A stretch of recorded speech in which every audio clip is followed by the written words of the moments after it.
کہ ان کے صدقے کی مقدار نقدی کے علاوہ 900 اونٹ اور 100 گھوڑوں تک جا پہنچی۔ غزوہ تبوک کے سفر کے موقع پر بھی عثمان رضی اللہ عنہ ساتھ تھے۔ واپسی پر ام کلثوم رضی اللہ عنہا چند دن بیمار رہ کر وفات پا گئیں۔ نبی صلی اللہ علیہ وسلم اور عثمان رضی اللہ عنہ کو شدید صدمہ پہنچا۔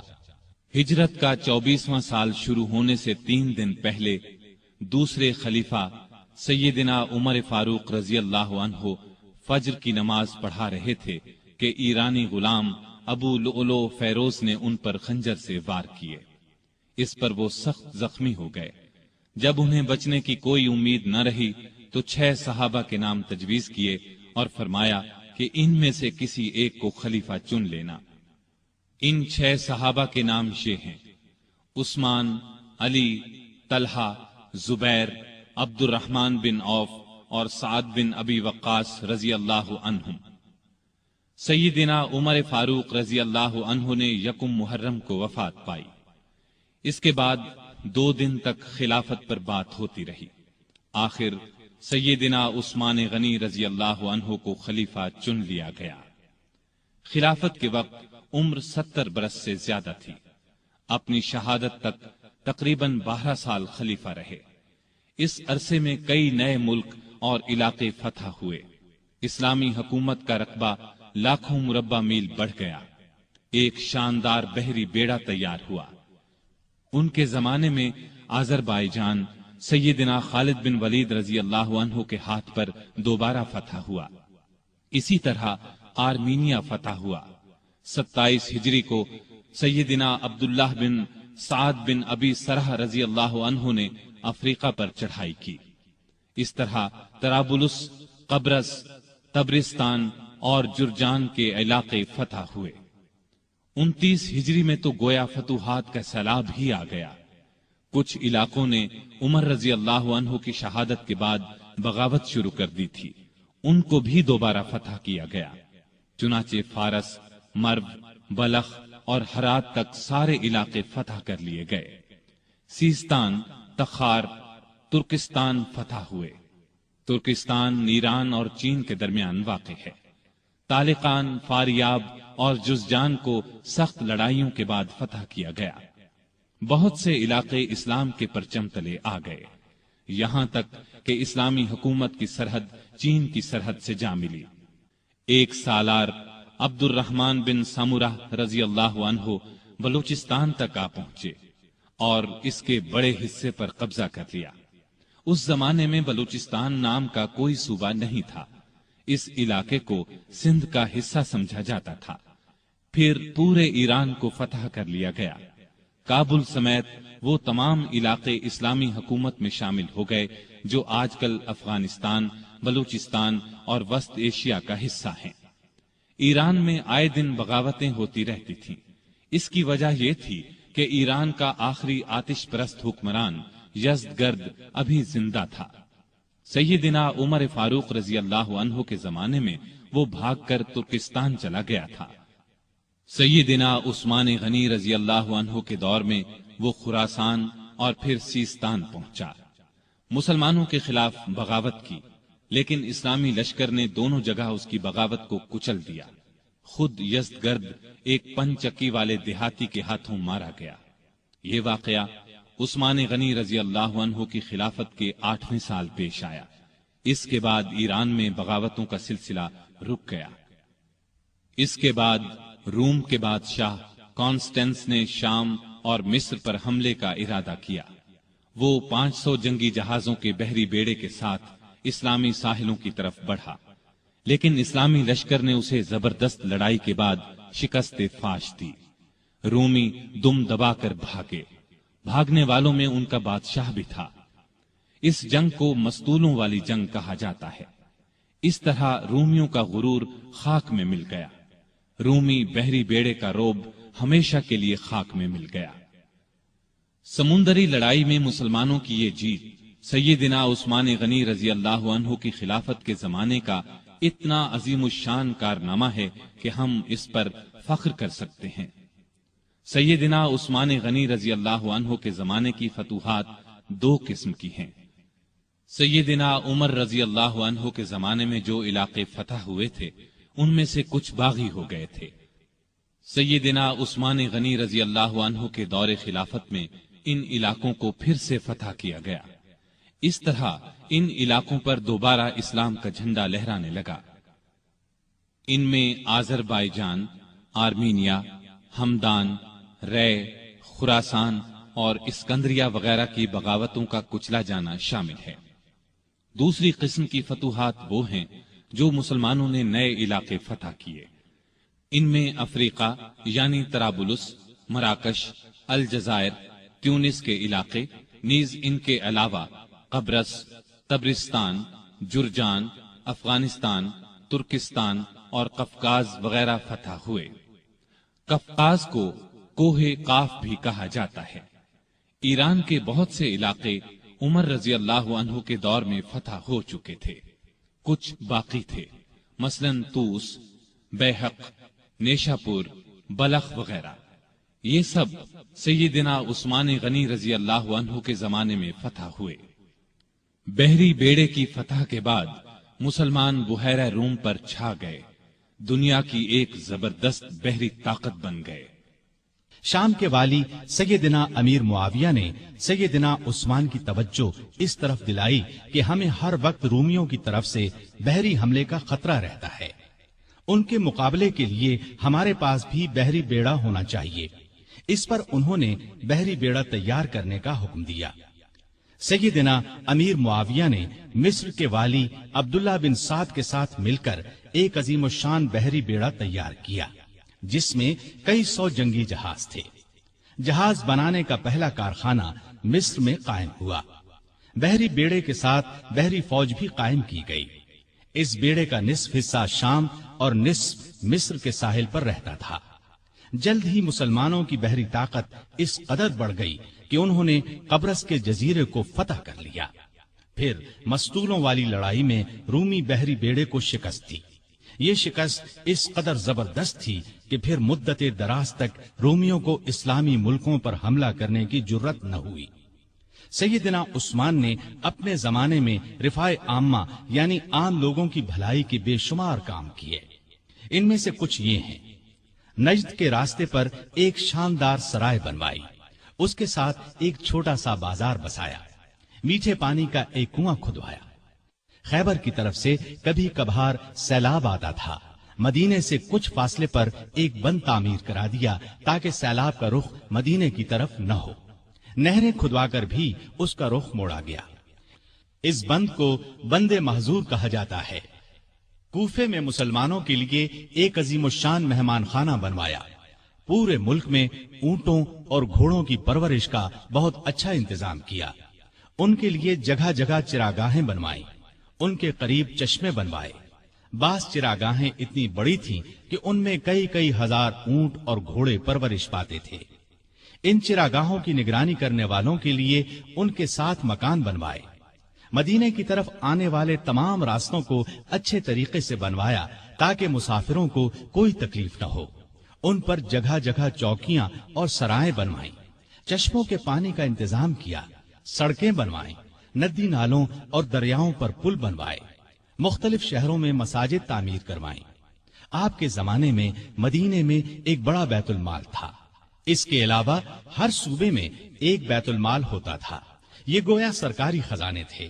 ان سے حقداروں کو حق دیا جاتا، محتاجوں کی مدد کی جاتی۔ بے شمار نئے علاقے فتح ہونے کی وجہ سے ملک کی آمدنی بہت بڑھ گئی تھی۔ چنانچہ جن لوگوں کو بیت المال سے وظیفے ملتے تھے ان میں 100 درہم کا اضافہ کر دیا گیا۔ رمضان میں امہات المومنین یعنی امت کی ماؤں کو 2 درہم روزانہ، جبکہ دوسرے لوگوں کو 1 درہم بیت المال سے دیا جاتا تھا۔ اس کے علاوہ انہیں کھانا بھی دیا جاتا۔ مقدمات کا فیصلہ کرنے کے لیے جگہ جگہ قاضی مقرر تھے۔ قاضی عالم لوگوں کو مقرر کیا جاتا تھا، انہیں معقول تنخواہیں دی جاتی۔ قاضی حاکم کے ماتحت نہیں ہوتے تھے۔ اس طرح وہ ہر مقدمے کا فیصلہ قرآن اور حدیث کے مطابق کرتے تھے۔ ان پر کسی کا کوئی دباؤ نہیں ہوتا تھا۔ بڑے بڑے شہروں میں مفتی بھی تھے۔ قاضی حضرات کو کسی مسئلے میں کوئی مشکل پیش آتی تو وہ مفتیوں سے فتویٰ طلب کرتے، ان کے فتووں کے مطابق فیصلہ کرتے۔ حکومت کے کاموں میں سیدنا عثمان بڑے بڑے بزرگ صحابہ سے مشورے لیتے تھے۔ آپ ساری زندگی اپنے مال سے دین کی خدمت کرتے رہے۔ ایک خدمت یہ تھی کہ تمام مسلمانوں کو قرآن پاک کی ایک قرات پر جمع کر دیا، حرم شریف میں توسیع کروائی، ارد گرد کے مکانات خرید کر یہ کام کروایا۔ آپ نے خانہ کعبہ پر پہلی بار نہایت قیمتی غلاف چڑھایا۔ اس سے پہلے معمولی غلاف ہوتا تھا۔ مسجدوں میں خوشبوؤں کی دھونی آپ کے زمانے سے شروع ہوئی۔ صفوں کو سیدھا رکھنے کے لیے آدمی مقرر کیے۔ سیدنا عثمان غنی رضی اللہ عنہ اسلام کی تبلیغ اور اشاعت کا بہت خیال رکھتے تھے۔ دوسرے مذاہب کے لوگوں سے بہت اچھا سلوک کرتے تھے۔ مختصر یہ کہ آپ کے دور میں بہت شاندار کام ہوئے، اسلام نے بہت ترقی کی، لیکن افسوس آپ کی خلافت کے آخری چند سال بہت مشکلات میں گزرے۔ اس کی وجہ وہ فتنے تھے جو اندر ہی اندر پک رہے تھے، سلگ رہے تھے۔ فتنوں کی یہ آگ پھر بھڑک اٹھی۔ سیدنا عثمان غنی رضی اللہ عنہ کے خلاف فتنے برپا کرنے والے وہ لوگ تھے جو اپنے آپ کو مسلمان کہتے تھے، لیکن اصل میں وہ مسلمان نہیں تھے۔ انہوں نے مسلمانوں کا روپ دھار لیا تھا، اور یہ روپ انہوں نے دھارا ہی اس لیے تھا کہ مسلمانوں کی جڑوں کو کھوکھلا کریں، ان کے خلاف سازشیں کریں، فتنے جگائیں، انہیں آپس میں لڑا دیں تاکہ مسلمان کمزور سے کمزور ہوتے چلے جائیں۔ سیدنا عثمان غنی رضی اللہ عنہ کے خلاف سازشوں کا بازار جن لوگوں نے گرم کیا، ان کا سردار عبداللہ بن سبا تھا۔ یہ یہودی نسل کا ایک مکار آدمی تھا۔ اس نے پرہیزگاری کا لباس اوڑھ رکھا تھا۔ لوگ اس کی باتوں میں آتے چلے گئے۔ بے شمار لوگوں کو اس نے اپنا ہم خیال بنا لیا۔ اس نے سیدنا عثمان غنی رضی اللہ عنہ اور ان کے گورنروں کے خلاف لوگوں کو بھڑکانا شروع کر دیا۔ وہ ان کے ہر کام میں نقص نکالنے لگا، ان پر بے جا الزامات لگانے لگا۔ بہت سے کمزور ایمان والے لوگ اس کے گرد جمع ہو گئے۔ ان میں ایسے لوگ بھی تھے جو نئے نئے مسلمان ہوئے تھے، ان میں ابھی پختگی نہیں آئی تھی۔ کوفہ، بصرہ اور مصر میں اس نے سازشوں کا جال بچھا دیا۔ یہ جال اس قدر مہارت سے بچھایا گیا کہ بعض نیک دل لوگ بھی شک میں پڑ گئے کہ کہیں واقعی تو ایسا نہیں ہے۔ ایسے لوگوں میں بھی بے چینی پھیل گئی۔ پھر بے چینی کی یہ لہر مدینے کے لوگوں تک جا پہنچی۔ عبداللہ بن سبا اور اس کے حامیوں نے فتنے اور سازش کی یہ آگ الزامات کے ذریعے لگائی۔ اس نے الزام لگایا کہ عثمان غنی رضی اللہ عنہ نے اپنے رشتہ داروں کو خوش کرنے کے لیے انہیں بڑے بڑے عہدوں پر مقرر کر رکھا ہے۔ انہوں نے بیت المال سے بڑی بڑی رقمیں ایسے لوگوں کو دیں جو ان کے حقدار نہیں تھے، بلکہ زیادہ تر ان کے رشتہ دار تھے۔ طرابلس کی جنگ سے جو مال غنیمت حاصل ہوا، اس کا 5واں حصہ بیت المال کا حق تھا، لیکن انہوں نے مصر کے گورنر عبداللہ بن سعد کو دے دیا۔ جب سیدنا عثمان غنی رضی اللہ عنہ تک یہ باتیں پہنچیں تو انہوں نے بھرے مجمع میں ان الزامات کے یہ جوابات دیے۔ میں نے ان لوگوں کو خوش کرنے کے لیے نہیں، بلکہ لائق، بہادر اور بھروسے کے قابل سمجھ کر اونچے عہدوں پر مقرر کیا ہے۔ میں اپنے خاندان والوں سے واقعی محبت کرتا ہوں، لیکن ان کی خاطر ظالم نہیں بن سکتا۔ میں ان کے صرف وہی حق ادا کرتا ہوں جو واجب ہیں۔ ان کو دل کھول کر دیتا ہوں تو بیت المال سے نہیں، اپنے ذاتی مال میں سے دیتا ہوں۔ مسلمانوں کا مال میں اپنے لیے حلال سمجھتا ہوں اور نہ کسی دوسرے کے لیے۔ طرابلس کی لڑائی میں عبداللہ بن سعد اسلامی فوج کے سپاہ سالار تھے۔ میں نے ان سے وعدہ کیا تھا کہ اگر آپ لڑائی میں کامیاب ہوئے تو غنیمت کے مال کا 5واں حصہ آپ کو دیا جائے گا۔ فتح کے بعد میں نے اپنے وعدے کے مطابق یہ حصہ انہیں دیا، لیکن جب دوسرے مسلمانوں نے اس بات کو پسند نہ کیا تو میں نے یہ حصہ ان سے لے کر بیت المال میں جمع کرا دیا۔ اب اس میں اعتراض والی بات کون سی رہ گئی؟ اس کے علاوہ ان پر ایک چراہ گاہ کے بارے میں بھی الزام تھا۔ یہ چراہ گاہ مدینے کے قریب بنائی گئی تھی۔ سیدنا عثمان غنی رضی اللہ عنہ نے اس کو حکومت کی ملکیت قرار دیا، عام لوگوں کو اس سے فائدہ اٹھانے سے روک دیا۔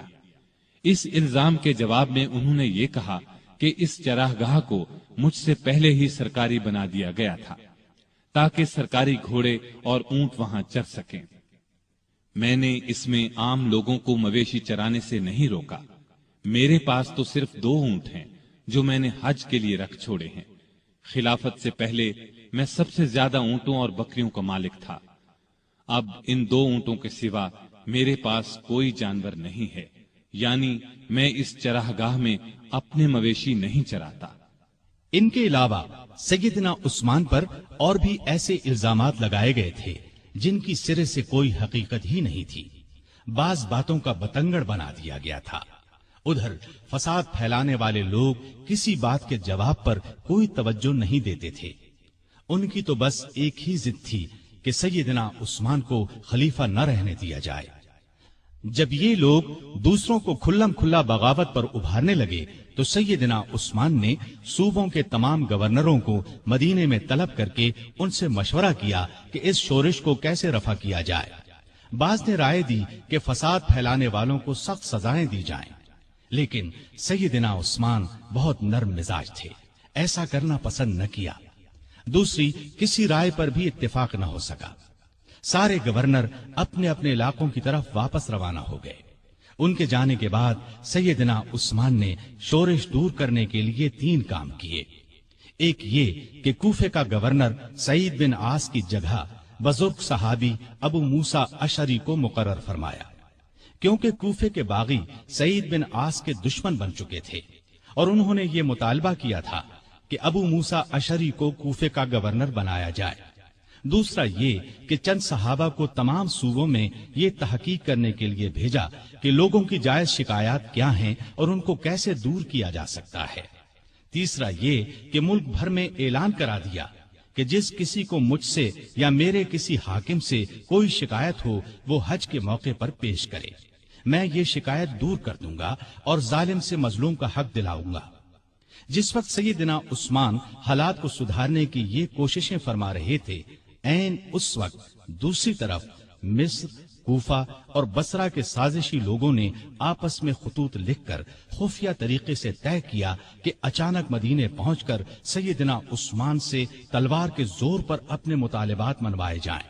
آخر یہ لوگ جن کی تعداد ہزاروں میں تھی ایک ہی وقت مدینے پہنچے۔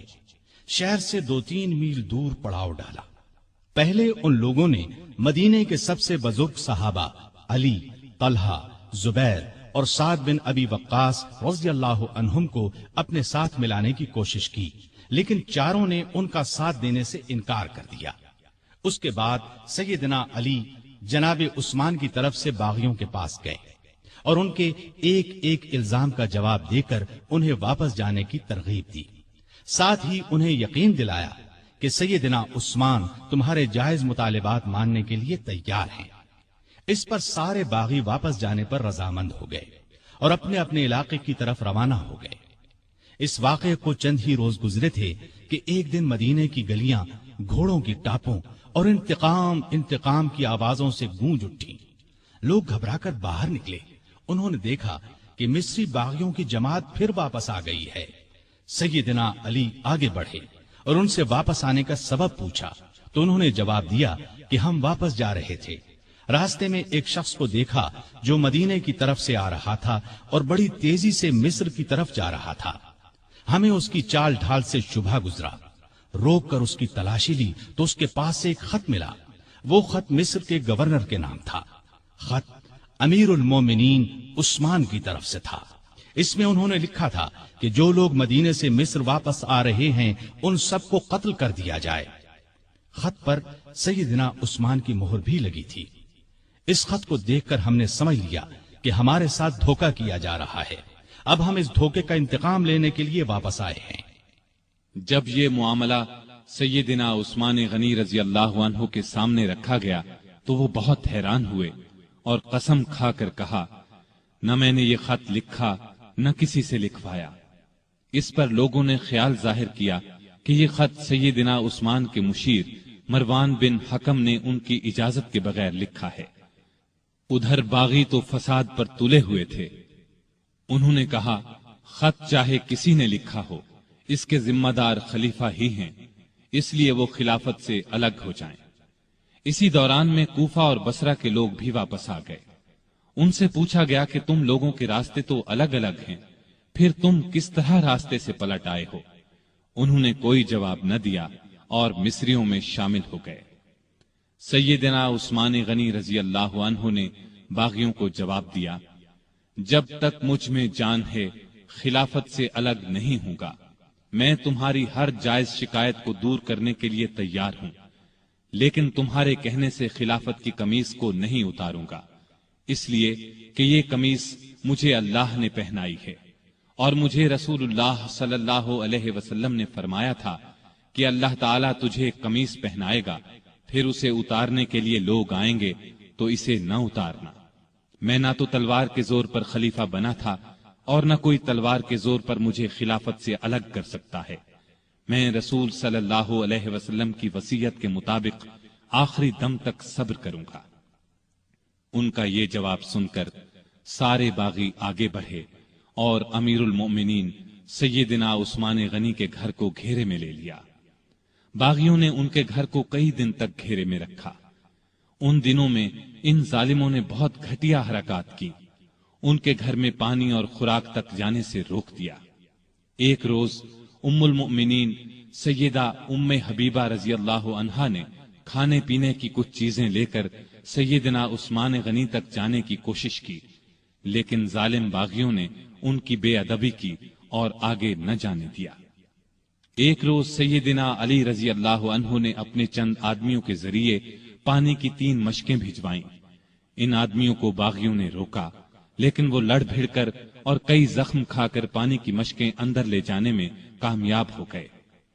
1-2 بار پڑوس کے گھروں سے بھی خوراک اور پانی کی مدد پہنچی، لیکن یہ اتنی کم ہوتی تھی کہ بڑی مشکل سے 1-2 دن گزرتے تھے. مدینے میں جتنے بھی بزرگ اور جلیل القدر صحابہ موجود تھے، ان سب نے باغیوں کو بہت سمجھایا، لیکن باغیوں نے ان کا بھی لحاظ نہ کیا، کوئی بات نہ مانی. خود امیر المؤمنین سیدنا عثمان غنی رضی اللہ عنہ نے کئی مرتبہ باغیوں کو سمجھانے کی کوشش کی. مکان کی چھت پر جا کر کئی مرتبہ ان کے سامنے بہت با اثر تقاریر کی. انہیں یاد دلایا کہ رسول اللہ صلی اللہ علیہ وسلم جب مدینے تشریف لائے تھے تو مسجد نبوی کے لیے جگہ تنگ تھی. آپ نے اعلان فرمایا تھا کہ جو شخص مسجد کے لیے زمین خریدے گا اسے جنت میں جگہ ملے گی. میں نے ہی یہ جگہ خرید کر مسجد میں شامل کی تھی، لیکن آج تم مجھے اس مسجد میں نماز پڑھنے سے روکتے ہو. ہجرت کے بعد سارے مدینے میں بس ایک ہی کنواں تھا. رسول اللہ صلی اللہ علیہ وسلم نے اعلان فرمایا تھا کہ جو شخص اس کنویں کو خرید کر مسلمانوں کے لیے پانی عام کرے گا اس کے لیے جنت ہے. کیا تمہیں علم نہیں ہے کہ میں نے ہی یہ کنواں خرید کر مسلمانوں کے حوالے کیا تھا، لیکن آج تم نے مجھ پر اس کا پانی بند کر دیا ہے. رسول اللہ صلی اللہ علیہ وسلم کے ساتھ میرا کیا تعلق تھا، کیا تم یہ بھی نہیں جانتے؟ ان کی یہ تمام باتیں بھی پتھر دل باغیوں کو ہلا نہ سکی.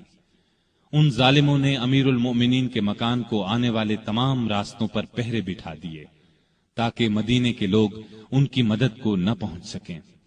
پھر بھی 700 بہادر مسلمان ہتھیار لگا کر کسی نہ کسی طرح سیدنا عثمان غنی رضی اللہ عنہ کے پاس پہنچ گئے اور امیر المؤمنین سے کہا، اگر آپ اجازت دیں تو ہم ان باغیوں سے لڑیں.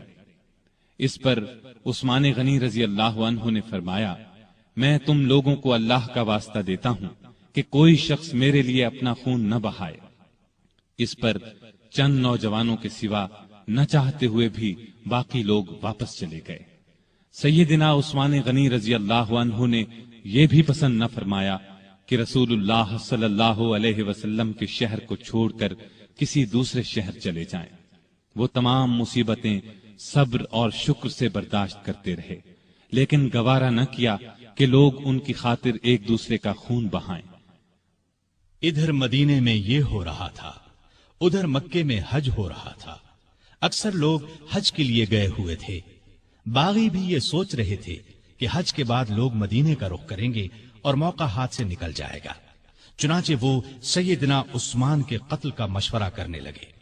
سیدنا عثمان کو ان کے ارادے کی خبر ہوئی تو انہوں نے مکان کی چھت پر کھڑے ہو کر باغیوں کے سامنے یہ تقریر کی: لوگو، آخر تم مجھے کس جرم میں قتل کرنا چاہتے ہو؟ اسلام 3 صورتوں کے علاوہ کسی مسلمان کے قتل کرنے کی اجازت نہیں دیتا۔ یا تو وہ اسلام لانے کے بعد اس سے پھر جائے، یا شادی کے بعد بدکاری کرے، یا کسی کو جان بوجھ کر قتل کرے۔ اللہ کی قسم، میں نے ان تینوں میں سے کوئی گناہ نہیں کیا، پھر تم میرے خون کے پیاسے کیوں ہو؟ باغیوں پر اس تقریر کا بھی کوئی اثر نہ ہوا۔ انہوں نے 18 ذوالحج 35 ہجری کو امیر المومنین کے مکان پر حملہ کر دیا۔ گھر کے بڑے دروازے پر حسن بن علی، عبداللہ بن زبیر، محمد بن طلحہ رضی اللہ عنہم اور کچھ دوسرے نوجوان پہرا دے رہے تھے۔ انہوں نے باغیوں کا زبردست مقابلہ کیا اور زخم کھا کر بھی انہیں اندر داخل نہ ہونے دیا۔ اب 4 باغی ساتھ کے ایک مکان کے ذریعے دیوار پھاند کر اندر داخل ہو گئے۔ اس وقت سیدنا عثمان روزے سے تھے اور قرآن پاک کی تلاوت کر رہے تھے۔ ظالموں نے لوہے کی ایک سلاخ، نیزے اور تلوار سے ان پر وار کیے۔ ان کی زوجہ محترمہ سیدہ نائلہ انہیں بچانے کے لیے آگے بڑھیں تو تلوار کے وار سے ظالموں نے ان کی انگلیاں کاٹ دیں۔ اس طرح ظالموں نے 82 سالہ نہتے امیر المومنین سیدنا عثمان رضی اللہ عنہ کو شہید کر دیا۔ انا للہ و انا الیہ راجعون۔ انہیں شہید کر دیا جنہوں نے اپنے آپ کو بچانے کے لیے ان کا خون بہانا پسند نہیں فرمایا تھا، ورنہ وہ فوج بلا کر ان سب کو قتل کروا سکتے تھے۔ ان کا خون قرآن کے ان الفاظ پر گرا: فَسَيَكْفِيكَهُمُ اللَّهُ۔ وہ جمعے کے دن کا تیسرا پہر تھا۔ ان کی شہادت کی خبر سن کر لوگ سناٹے میں آ گئے۔ ان کے گمان میں بھی نہیں تھا کہ بات یہاں تک پہنچ جائے گی۔ جنازہ رات کے وقت لے جایا گیا۔ ڈر تھا کہ باغی ناش کی بے حرمتی نہ کریں۔ اس مظلوم شہید کو بقیع الغرقد المعروف جنت البقیع میں دفن کیا گیا۔ آپ بہت خوبصورت تھے، ہمیشہ صاف ستھرا لباس پہنتے تھے، لیکن ایسا لباس نہیں پہنتے تھے جس سے غرور پیدا ہو۔ گھر کے افراد کو بھی ایسا لباس نہیں پہننے دیتے تھے۔ غذا عام طور پر سادہ اور نرم کھاتے تھے۔ اپنی روزی کپڑے اور غلے وغیرہ کی تجارت سے کماتے تھے۔ بہت دیانتدار اور کامیاب تاجر تھے۔ اپنی دولت اللہ کے راستے میں لٹاتے رہتے تھے۔ بہت زیادہ صفائی پسند تھے۔ جس دن سے مسلمان ہوئے تھے ہر روز غسل فرماتے تھے۔ خوشبو بہت پسند تھی۔ فرض نمازوں اور روزوں کی سختی سے پابندی کے علاوہ نفلی عبادت بھی بہت کرتے تھے۔ اکثر تیسرے دن روزہ رکھتے، رات کو صرف اتنا کھاتے کہ انسان زندہ رہ سکے۔ بعض اوقات تو ساری رات عبادت میں گزار دیتے۔ قرآن مجید کی تلاوت کا بہت زیادہ شوق تھا۔ تلاوت کے بغیر کوئی دن نہ گزرتا تھا۔ ہر سال حج کے لیے جاتے، آخری سال باغیوں کے محاصرے کی وجہ سے نہ جا سکے۔ لکھنا پڑھنا جانتے تھے، وحی کی کتابت بھی کرتے تھے۔ وحی نازل ہوتی تو اکثر نبی کریم صلی اللہ علیہ وسلم انہیں لکھنے کے لیے بلاتے۔